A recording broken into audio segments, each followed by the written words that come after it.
Relationships, when it comes to Power Rangers, is a hit and miss. Now, PR isn't a soap opera, so love stories aren't going to be a main thing.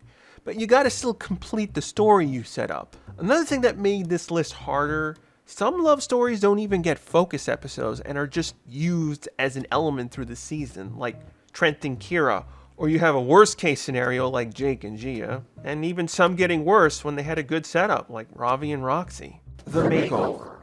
Initially, I wasn't going to put any of the DF episodes. I think they dropped the ball with all of them. They either poorly set them up or didn't use them good. But this B plot was surprising. PR usually gives us lacking love arcs, but for some reason they went all out with Pop Pop and Beatrice. Don't get me wrong, they were built up decent, but when you develop your C characters better in a single episode versus 4 Rangers, there's a problem here. I think it also came down to Pop Pop's actor. He really held me on the story, even though the episode was really about body swapping. I think PR doing this too many times is why I didn't care for it. And when you have Pop Pop, a guy who's basically the origin for a lot of how things happened, him being so happy with Amelia, even though he went through all that stuff, it really made you appreciate Pop Pop. You wanted him to be happy. This is where the writers for DF did good. You had a beginning, middle, and payoff ending. It doesn't have to be complicated for me to like a character.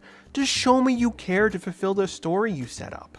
You can't just pull a Jake, I'm the goofy guy who likes Gia. Gia shows she has no interest in him, then in the finale, she magically likes him. With Pop-Up, he's a kind, heroic man, qualities that Beatrice would like. The potion notion. One of the advantages of having lots of episodes, by the time we got to season 3, I warmed up to Bulk and Skull. They were still dicks, but you liked them. They toyed with this idea all the way back in season 1. Kim and Aisha falling for Bulk and Skull was fun. It was an interesting what if, because we know Bulk and Skull can be good people. Maybe if they weren't such idiots in school and picked on people, Kim and Skull might have worked. Especially when we find out in Zeo, Skull is great on a piano. They had things in common. It would have been interesting to explore the direction, even if it was for a short time, or from an alternate universe. I'd wonder how Skull would have taken the revelation if Kim eventually told him she's the Pink Ranger. This is why I like the episode. Pulling all these ideas, you could even combine this with the comic story where Skull became a Ranger. Digital deception. This was one of the early Beast Morpher episodes that won me over, because we hadn't had this in a long time since Trent and Kira. PR acknowledged the hardship that Ravi is going through. He is forced to fight his loved one. While it's not Roxy's body, her mind is still captured by the enemy. He has no idea what to do. What if killing the copy kills Roxy? Evil Roxy uses this to her advantage, taking his weakness, building a new monster. The arc was a great way to build a story around Go Buster's elements that they couldn't use, because the footage was flipped around. Roxy's counterpart was in the second half of the season and was totally different, but this was also the downfall of the arc. Once the first season was over and they resolved the conflict, Roxy and Ravi's love got shoved to the side with no good payoff. I really wish she had gotten a chance to use the Yellow Ranger powers a few times with Ravi. Secret struggle. Power Rangers using logic to create drama? We went from the sad depths of Megaforce and Ninja Steel to something good for a change. BM has its issues, but this is another example of why I give it praise. In a military setting, you would have strict rules on the Rangers. It was already bad enough that Devin and Zoe were made Rangers. They have the skills, but not the training to be military. But now you have Nate, who is the MVP of Beast Morphers, the guy who built the organization's framework, falling in love with one of the Rangers. You'd have problems with this. This is always an issue. What if Nate has to make a serious judgment call that requires Zoe to die in the line of duty to save millions? This is why they have rules, not because they want to be cruel. It's the betterment of the city and its people. But you have the other side. It's not fair to Nate or Zoe. Nate more so because he didn't really have a normal life. He didn't go through hell like Dr. K, but he was still isolated. It was a good direction to put Nate in, since they weren't going to use anything from his counterpart. It does have some similarities with Summer and Dylan. Zoe and Steele are very important to the overall arc of Nate, and even Commander Shaw, at the start, she herself was very strict. You can't blame her. BM is there to protect the Morph-X and the city, but people aren't machines. You need to have a balance of both sides. Zoe, Nate, and Steele helped Ravi and Shaw out as a bonus. Peace, love, and woe. Like Nate and Zoe, Marge also helped out Billy. This is PR's first love interest focus episode, annoyingly the first of many that don't go anywhere, even if you want to count that blink and you miss it shot of Billy dancing with Marge in a later episode. It's completely different to its Zyuranger story, and this was the beginning of Billy's confidence. While mmpr is considered very simple, it did have some depth. Billy being the first of having an arc which was much better than Dawn got in Zyuranger. First, starting with Jason's encouragement and training along with him becoming a ranger, Billy became less and less of an introvert, Marge being a test in both sides, proving why Billy was chosen to be a ranger, him letting more people into his life, and not just being so fixated on science. If it weren't for Marge being dropped, I would have put this in my top 3. There are other episodes I could have seen her be useful to deal with the Japanese footage, like The Bus with Bulk and Skull, the second episode with Pudgy Pig, Island of Illusion, and Return of an Old Friend. Undercover Rangers. This is where Wes and Jen couldn't ignore their feelings. Their relationship sucked. Not in the negative way. Jen, at this point, knows Alex is alive, and you have this guy who looks just like him. Now, Wes hasn't done anything wrong. He just likes Jen. What do? How do you feel? If she says no, is it fair? If she says yes, is that also fair? That's why people really like Wes and Jen's story. You understood what was going on, even if Time Force didn't go into detail.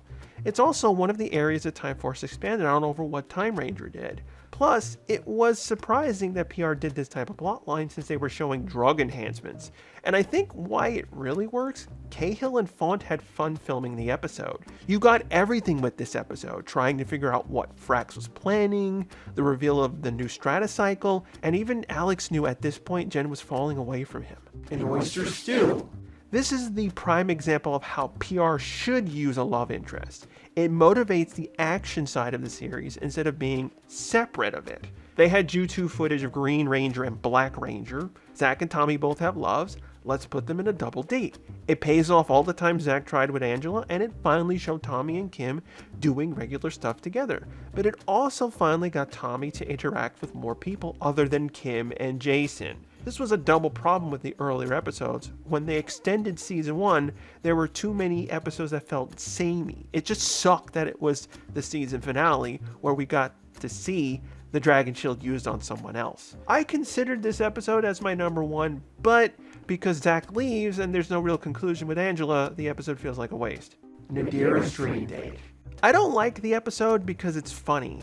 This is where the writers are firing on all cylinders. A major problem PR has is introducing us issues or arcs in just one episode where we never get build up to changes to characters or satisfying payoffs.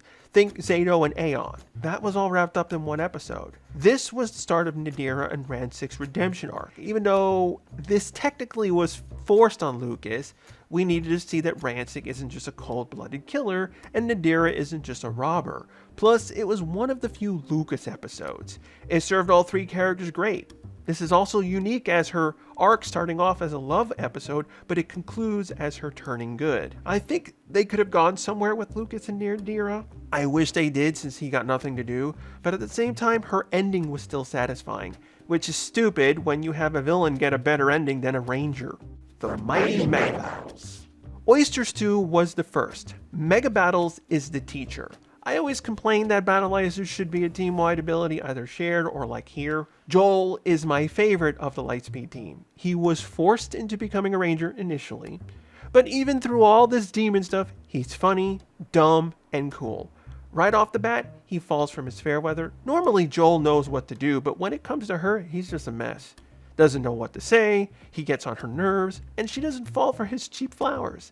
It ends up being why it worked. Fairweather probably worked at Lightspeed for years. It's important, but boring. And you have this weird guy come in. He doesn't want to follow rules, isn't serious, but he respects his job. That's the one thing you can't say against Joel. When it comes to the Ranger stuff, he is 100% on the job. Out of all the love interests, Joel and Fairweather were done the best. I like Kira and Trent, but it wasn't shown often, while this was Joel's arc. A date with danger. Why pick this one? I know it's not an obvious choice, but we are at the possible end of PR. Turbo was a mess. You don't expect this type of episode to happen.